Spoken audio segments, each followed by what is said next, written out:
Olá, seja bem-vindo à leitura da Bíblia 365. Vamos continuar a leitura no dia 14 de dezembro, que é o dia 348.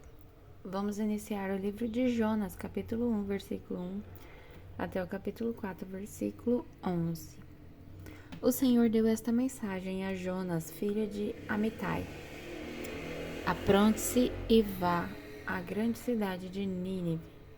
Anuncie meu julgamento contra ela, pois vi como seu povo é perverso. Jonas se aprontou, mas foi na direção contrária a fim de fugir do Senhor. Desceu ao porto de Jope, onde encontrou um navio que estava de partida para Tarsis. Comprou a passagem e embarcou para Tarsis a fim de fugir do Senhor. O Senhor, porém, enviou sobre o mar um vento forte e caiu uma tempestade tão violenta que o navio estava prestes a se despedaçar. Com muito medo, os marinheiros clamavam a seus deuses para que os socorressem e lançavam a carga ao mar para deixar o navio mais leve. Enquanto isso, Jonas dormia profundamente no porão. Então o capitão desceu para falar com ele. Como pode dormir numa situação dessas? Disse. Levante-se e ore a seu Deus. Quem sabe ele prestará atenção em nós e poupará a nossa vida. Então a tripulação tirou sortes para ver qual deles havia ofendido os deuses e causado a terrível tempestade. Quando tiraram as sortes, elas indicaram que Jonas era o culpado. Por que essa terrível tempestade veio sobre nós? Perguntaram. Quem é você? Qual é sua profissão? De onde vem? Qual é sua nacionalidade? Jonas respondeu: Sou hebreu e adoro o Senhor, o Deus dos céus, que fez o mar e a terra. Os marinheiros ficaram apavorados quando ouviram isso, pois Jonas já havia lhes contado que estava fugindo do Senhor. Por que fez uma coisa dessas? Disseram. E visto que a tempestade piorava cada vez mais, perguntaram-lhe: O que devemos fazer com você para que a tempestade se acalme? Jonas respondeu: Jogue-me ao mar, e ele voltará a ficar calmo. Eu sei que esta terrível tempestade é culpa minha. Em vez disso, os marinheiros remaram com ainda mais força para levar a embarcação à terra. Mas não conseguiram, pois o mar tempestuoso havia se tornado muito violento.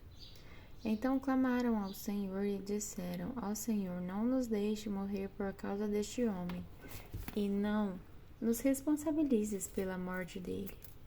Ó Senhor, tu sabes o motivo por que enviaste esta tempestade sobre ele. Depois, os marinheiros pegaram Jonas e o lançaram ao mar, e no mesmo instante a furiosa tempestade se aquietou. Espantado com o grande poder do Senhor, os marinheiros lhe ofereceram sacrifício e firmaram o compromisso de servi-lo. O Senhor fez que um grande peixe engolisse Jonas, e Jonas ficou dentro do peixe por 3 dias e 3 noites. Então, de dentro do peixe, Jonas orou ao Senhor, seu Deus, e disse: Em minha angústia clamei ao Senhor, e ele me respondeu. Gritei da terra dos mortos, e tu me ouviste. Nas profundezas do oceano me lançaste, e afundei até o coração do mar. As águas me envolveram, fui encoberto por suas tempestuosas ondas. Então eu disse: Tu me expulsaste de tua presença, e no entanto olharei de novo para teu santo templo. Afundei debaixo das ondas, e as águas se fecharam sobre mim. Algas marinhas se enrolaram em minha cabeça. Afundei até os alicerces dos montes. Fiquei preso na terra, cujas portas se fecharam para sempre. Mas tu, ó Senhor meu Deus, me resgatastes da morte. Quando minha vida se esvaía, me lembrei do Senhor, e minha oração subiu a ti em teu santo templo. Os que adoram falsos deuses dão as costas para as misericórdias de Deus. Eu, porém, oferecerei sacrifícios a ti com cânticos de gratidão, e cumprirei todos os meus votos, pois somente do Senhor vem o livramento. Então o Senhor ordenou que o peixe vomitasse Jonas na praia. Depois disso, o Senhor falou com Jonas pela segunda vez: Apronte-se, vá à grande cidade de Nínive e transmita a mensagem que eu lhe dei. Dessa vez, Jonas obedeceu a ordem do Senhor e foi a Nínive, uma cidade tão grande que eram necessários 3 dias para percorrê-la inteira. No dia em que Jonas entrou na cidade, proclamou às multidões: daqui a 40 dias Nínive será destruída. Os habitantes de Nínive creram em Deus e, desde o mais importante até o mais humilde, declararam jejum e se vestiram de pano de saco. Quando o rei de Nínive ouviu o que Jonas dizia, desceu do trono, tirou as vestes reais, vestiu-se de pano de saco e sentou-se sobre um monte de cinzas. Então, o rei e seus nobres enviaram este decreto a toda a cidade: ninguém, nem mesmo os animais de seu gado e de seus rebanhos, poderá comer ou beber coisa alguma. Tanto as pessoas como os animais devem se cobrir de pano de saco e todos devem orar fervorosamente ao Senhor. Devem deixar seus maus caminhos e toda a sua violência. Quem sabe Deus voltará atrás, conterá sua ira ardente e não nos destruirá. Quando Deus viu o que fizeram e como deixaram seus maus caminhos, voltou atrás e não os destruiu como havia ameaçado. Isso tudo deixou Jonas aborrecido e muito irado. Então orou ao Senhor: antes de eu sair de casa, não foi isso que eu disse que tu farias, ó Senhor? Por esse motivo fugi para Tarsis. Sabia que és Deus misericordioso e compassivo, lento para se irar e cheio de amor. Estás pronto a voltar atrás e não trazer calamidade. Agora tira a minha vida, Senhor. Para mim é melhor morrer que viver desse modo. O Senhor respondeu: você acha certo ficar tão irado assim? Então Jonas foi até um lugar a leste de Nínive e construiu um abrigo para sentar-se à sua sombra, enquanto esperava para ver o que aconteceria à cidade. O Senhor Deus fez crescer ali uma planta que logo espalhou suas folhas grandes sobre a cabeça de Jonas e o protegeu do sol. Isso aliviou o desconforto de Jonas e ele ficou muito grato pela planta. No dia seguinte, porém, ao amanhecer, Deus também mandou uma lagarta. Ela comeu o talo da planta que secou. Quando o calor do sol se intensificou, Deus mandou um vento leste quente soprar sobre Jonas. O sol bateu em sua cabeça até ele sentir-se tão fraco que desejou morrer. Para mim é melhor morrer que viver desse modo, disse ele. Deus perguntou a Jonas: você acha certo ficar tão irado por causa da planta? Jonas respondeu: sim, acho certo ficar tão irado a ponto de querer morrer. Então o Senhor disse: você tem compaixão de uma planta, embora não tenha feito coisa alguma para que ela crescesse. Ela depressa apareceu e depressa murchou. Nínive, porém, tem mais de 120 mil pessoas que não sabem decidir entre o certo e o errado, sem falar de muitos animais. Acaso não devo ter compaixão dessa grande cidade? E agora vamos continuar em Apocalipse, capítulo 5, versículo de 1 a 14.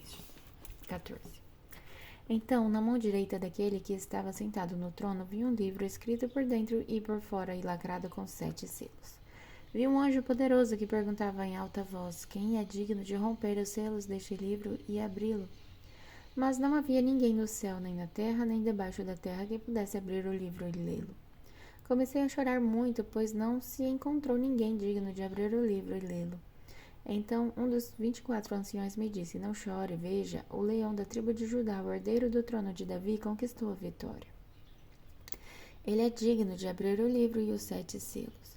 Então vi um cordeiro que parecia ter sido sacrificado, mas que agora estava em pé entre o trono e os 4 seres vivos e no meio dos 24 anciões.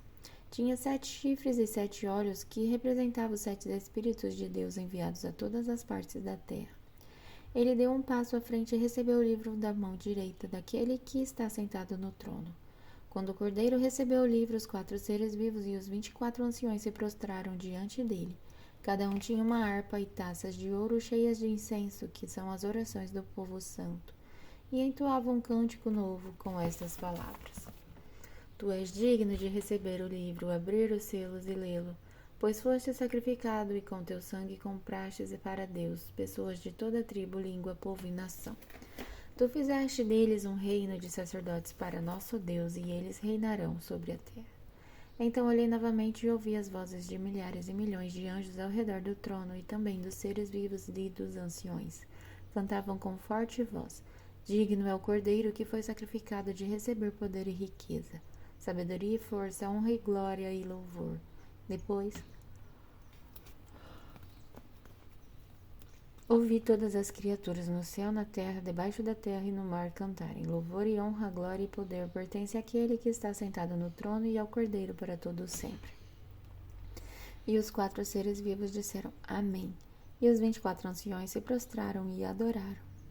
E agora vamos continuar em Salmos, capítulo 133, versículo de 1 a 3.